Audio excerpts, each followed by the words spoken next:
Durante a Revolução Cultural na China, a chama do ódio e amargura queimava com furor. Ao mesmo tempo, um ribeiro sereno de amor e perdão se esforçava para saciar a sede dos fiéis. Por 30, 40 anos, mantivemos nossa igreja em casa. No começo éramos minha mãe, eu, meu irmão, e depois crescemos para 7, depois 8, depois 10, cada vez mais e mais. Às vezes nos encontrávamos no milharal, outras vezes no cemitério. Esses eram os melhores lugares para as reuniões de oração. Me lembro de uma vez que eu vivi em um campo desocupado por 6 meses.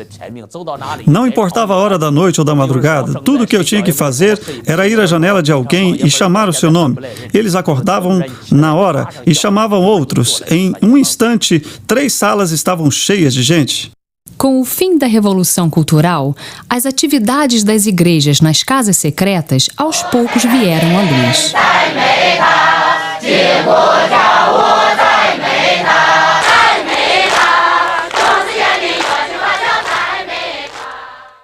Depois da morte de Mao Zedong, o povo chinês, enganado por um falso Deus, começou a buscar o verdadeiro Deus. Pela primeira vez em suas vidas, as pessoas das classes mais baixas da sociedade encontraram-se face a face com o amor incondicional de Deus e percebiam que na Igreja de Deus eles tinham valor e dignidade. Como poderiam não se alegrar? Na primeira vez que fui à igreja, senti que a atmosfera lá era muito boa. Encontrei o sentido da vida.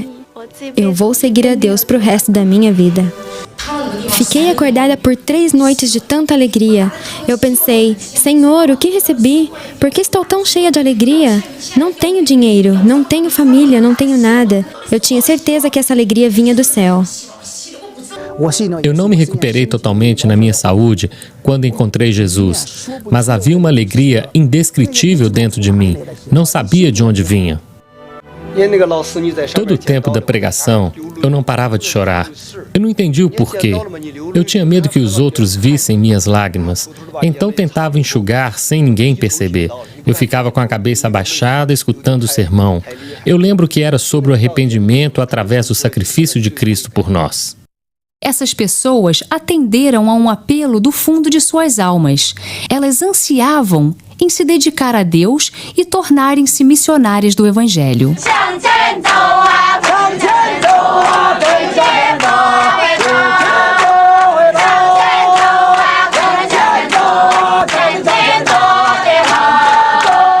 Desde os anos 80, na China continental, milhares de cristãos sinceros dedicaram suas vidas ao Senhor. No começo, havia milagres em cada vila que visitávamos. Curávamos os doentes com o toque de nossas mãos. Sempre que tinha uma festa, um casamento ou um funeral, tocávamos os nossos tambores e gongos para falar de Jesus. Pregávamos em ônibus, trens e nas ruas. Batíamos em cada porta, visitávamos as casas e contávamos as boas novas. Assim que o governo restabeleceu a Igreja da Tripla Autonomia, as igrejas nas casas se tornaram ilegais e foi proibido falar de Jesus. Assim como o ouro suporta as mais altas temperaturas durante o refino, os crentes verdadeiros brilham nas mais densas escuridões. Chun Xia foi presa 3 dias antes do seu casamento. Fui presa no dia 10 de agosto e sentenciada a 3 anos no campo de trabalho. Meus irmãos e meu noivo vieram me visitar no dia seguinte. Todos choraram, menos eu. Mas depois que eles saíram, disse para o guarda, eu não cometi nenhum crime. Ela concordou e eu falei, por que então me deram uma sentença de 3 anos? Ela falou que eles temiam que eu seguisse o caminho errado. Como? Por causa do medo deles, eu preciso pagar com 3 anos da minha liberdade. Todo aquele tempo foi muito difícil para mim. Eu perguntava, Senhor, você realmente planejou que eu sofresse por 3 anos? Depois o Senhor me confortava. Todos os dias líamos, cantávamos e conversávamos sobre a cruz e a Bíblia. Mas quando eu estava caminhando, eu entendia tanto sofrimento. Dizia: Senhor, eu sei que Tu vais me ajudar. Esses anos não vão ser em vão. Enquanto cumpria sua pena, Chunxia não parava de se preocupar com seu noivo, Hai Sheng. Eu mandava bilhetes pedindo para ele não esperar por mim. Não éramos mais jovens. Eu não queria que ele perdesse seu tempo. 3 longos anos. Logo depois que Chunxia foi presa, tio Shang me perguntou o que iria fazer se a Chunxia passasse 3 anos na prisão. Minha família ia aceitar isso? Talvez eu pudesse considerar outra pessoa, disse para ele, mas eu vou esperar por ela, se ela demorar 3 anos ou 20 anos.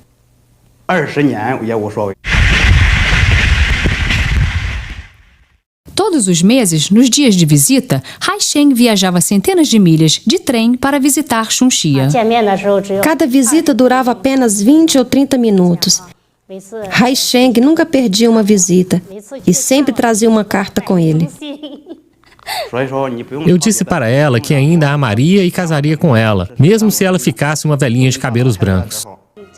Nunca mostrei essas cartas para ninguém. Elas me deram muito consolo.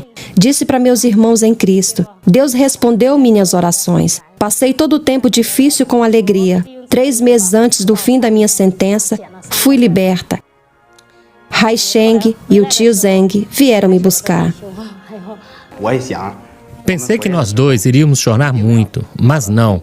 Quando chegamos em casa, muitos irmãos e irmãs esperavam por nós. Fiquei emocionado. Minha família vibrava. Minha mãe começou a chorar. Não esperava que fosse tão rápido. Fui solta no dia 29 de abril.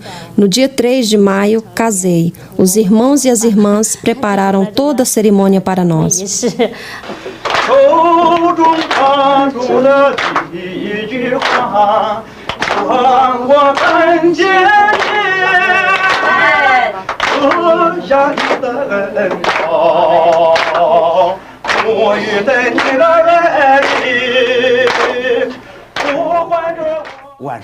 Às vezes eu queria culpar a Deus por tanta luta, mas nessa hora uma voz dentro de mim dizia: não reclame, Deus não desampara ninguém, nunca.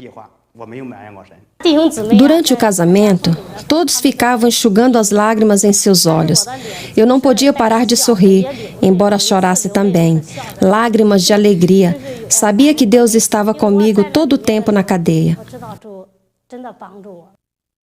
Serem forçados a atrasar o casamento apenas fez mais profundo o amor desse jovem casal.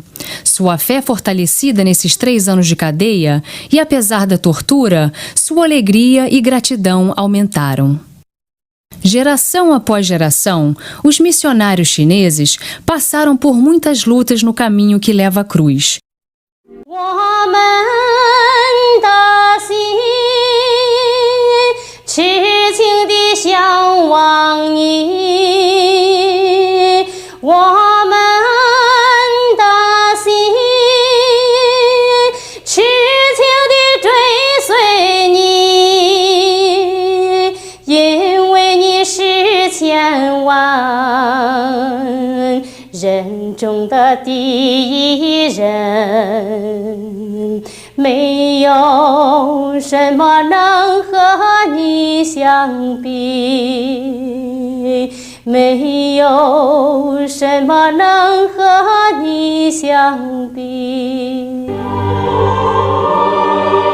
Em cada esquina há um missionário chinês sofrendo em algemas. Porém, sem voltar atrás, eles caminham em frente nos passos da dor. Senhor, tenha misericórdia de nós. Nós te louvamos por nos escolher, te agradecemos por seu amor, te agradecemos por nos mostrar o caminho que nos leva longe desse mundo caído, te agradecemos por nos permitir sofrer como tu. Amém. Me torturaram depois de me prenderem, bateram no meu rosto e ficou muito inchado. Minha pele foi queimada com choques elétricos. O guarda bateu na minha cabeça e no meu corpo com fios elétricos. Eu desmaiei e não lembro de mais nada. Ao passar por longas torturas, muitos missionários questionavam a Deus. Ele respondia suas orações e, sem exceção, todos os missionários sentiam paz no seu coração. Eu orei para Deus me responder e Ele falou: "Não posso te dizer nada. Essa é a memória mais forte que tenho, porque era o momento mais sombrio de minha vida, e Deus não podia me responder." Depois disse para Deus: "Mesmo que você não possa me dar respostas, eu aceito tudo com gratidão." Depois disso, minha vida espiritual foi completamente reavivada e iluminada. E escutei um choro de partir o coração. Era de Jesus. Ele dizia: "Pai, por que me abandonastes?" Escutei essas palavras tão claramente, elas voaram da cruz direto para o meu coração. E naquela hora entendi o choro de Jesus. No mesmo instante, me senti forte de novo. Percebi que o Senhor não tinha me abandonado. Ele queria que eu experimentasse a cruz. Não tenho ressentimento por tudo que passei. Esse é o caminho que Jesus andou. Desde o primeiro dia em que me tornei um missionário, eu sabia que esse caminho era de cruz. Eu estava disposto a percorrê-lo a qualquer preço. Nunca culpei a Deus pela dor. Muitos cristãos chineses se recusam a participar das igrejas controladas pelo governo. As igrejas nas casas e o trabalho missionário são considerados ilegais pelo governo. As autoridades locais podem prender e multar os irmãos. Assim, pregar e se reunir em segredo tem sido a única maneira de sobrevivência da igreja na China.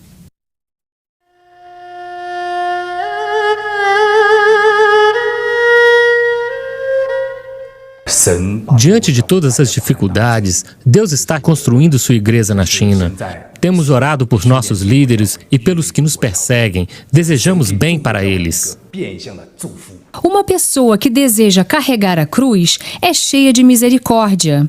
Podem ser tratadas injustamente, mas ainda sentem a doçura do amor. Podem ser presas, mas em seus corações são livres. Podem ser desprezadas, mas são cheias de gratidão. Imagina a expressão de dor de Jesus quando foi crucificado na cruz. Eu nunca me esqueço o que a palavra diz. E o véu do templo foi rasgado em dois.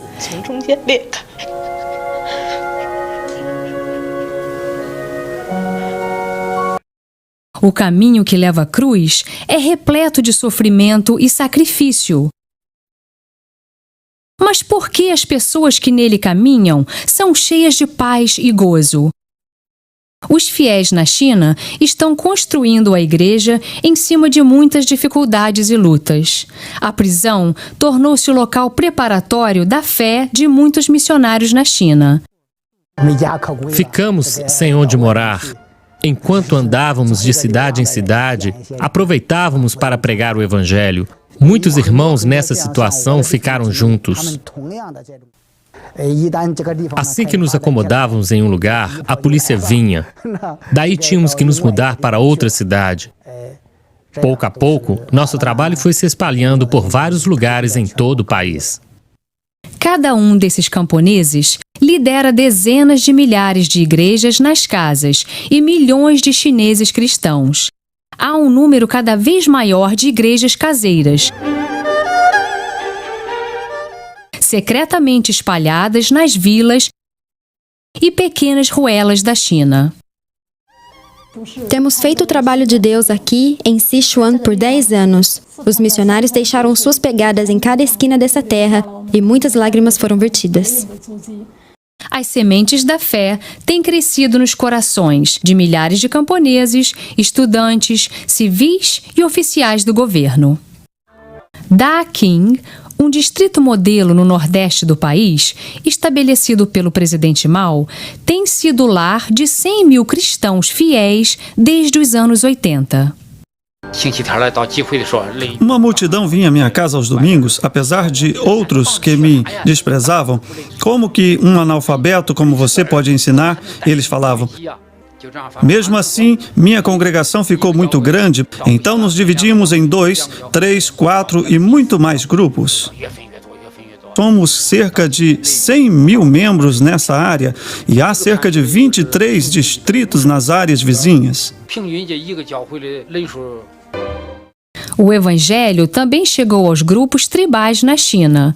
Isso trouxe fé e dignidade às vidas das pessoas das áreas mais distantes da China.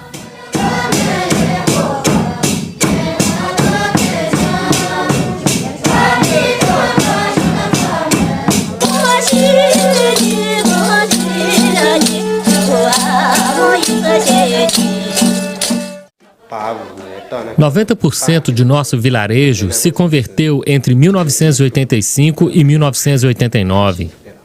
80% de todo o vilarejo é cristão.